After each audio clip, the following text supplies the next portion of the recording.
RF కేంద్ర ప్రభుత్వ పరిధిలో ఉంది. మనకి ఎప్పుడు ఏదైనా ఉపద్రవం వచ్చినప్పుడు మనం కేంద్రం వైపు చూస్తున్నాం.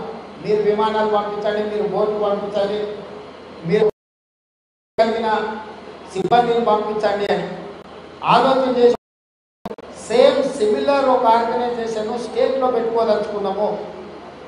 స్టేట్ డిజాస్టర్ రెస్పాన్స్ ఫోర్స్ని SDRF తెలంగాణ రాష్ట్రంలో 8 బృందాలుగా రాష్ట్రంలో వివిధ ప్రాంతాలలో, ఎందుకంటే ఒక్కొక్క జిల్లాలో ఒక దగ్గర ఉంటే అక్కడ లోకల్కి ఏ సమస్య వచ్చినా తక్షణమే వాళ్ళు అక్కడికి వెళ్ళడానికి వీలవుతుందని చెప్పి 8 బృందాలుగా ఒక్కొక్క బృందంలో 100 మందిని సిబ్బంది స్పెషల్ ప్రొటెక్షన్ ఫోర్స్లో ఉన్న పోలీస్ సిబ్బందికి శిక్షణనిచ్చి ప్రత్యేకంగా వీళ్ళని సుశిక్షితులుగా తయారు చేసి వాళ్ళకి సంబంధించిన ఏమేమి మనకు అవసరం ఉంటుందో అవి మరబోట్లు కావచ్చు, ఇతర సామాగ్రి కావచ్చు, వరదలలో వాళ్ళని ఆదుకోవడానికి ఫైర్ డిపార్ట్మెంట్తో పాటు వీళ్ళకు కూడా అన్ని రకాలుగా అంత వ్యవస్థ ఏర్పాటు చేయాలని SDRF కూడా మనం తక్షణమే ఏర్పాటు చేసుకోవాలని కూడా ఈరోజు రాష్ట్ర ప్రభుత్వం నిర్ణయం తీసుకున్నది.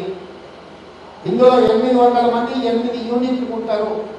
ఈ 8 యూనిట్లు ఉదాహరణ బీచ్పల్లిలో, ఆదిలాబాద్లో, కొత్తగూడెంలో ఎక్కడైతే స్పెషల్ బటాలియన్స్ క్యాంపులు ఉన్నాయో వీళ్ళని అక్కడ పెడతాం.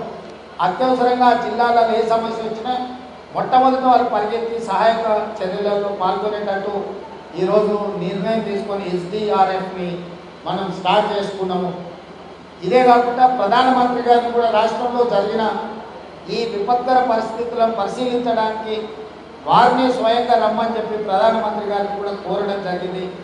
ఇదే కాకుండా వివిధ జిల్లాల నుంచి ప్రాథమికంగా అందిన సమాచారాన్ని బట్టి ఒక 5,000 కోట్ల రూపాయల నష్టం జరిగింది అని చెప్పి అధికారులు చీఫ్ సెక్రటరీ గారు ఒక నివేదిక ఇచ్చారు.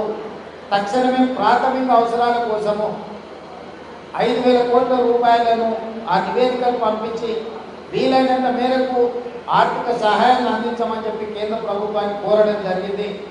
వీటికి సంబంధించిన తుది నివేదికలను నేషనల్ డిజాస్టర్ రిలీఫ్ ఫండ్ నుంచి కూడా సిబ్బంది వచ్చి ఇక్కడ అంచనాలు వేసుకున్నాక డీటెయిల్ రిపోర్ట్ ఇస్తాము. ఈ లోపల ప్రాథమిక అంచనాల ప్రకారం ఒక 5,000 కోట్ల రూపాయల నష్టం జరిగింది అని ఈరోజు మాకు అధికారులు నివేదిక ఇచ్చారు. ప్రధానమంత్రి గారికి నేను విజ్ఞప్తి చేస్తున్నా, ముఖ్యంగా ఈ రాష్ట్రం నుంచి ప్రాతినిధ్యం వహిస్తున్న కిషన్ రెడ్డి గారికి, బండి సంజయ్ గారికి కేంద్ర మంత్రులుగా తక్షణ సహాయం కింద ఒక 2,000 కోట్ల రూపాయలు తక్షణమే విడుదల చేయించండి. ఈ 2,000 కోట్ల రూపాయలు అందుబాటులోకి వస్తే ప్రజలకు అన్ని రకాలుగా ఆదుకోవడానికి ఆయా ప్రాంతాలలో కోల్పోయిన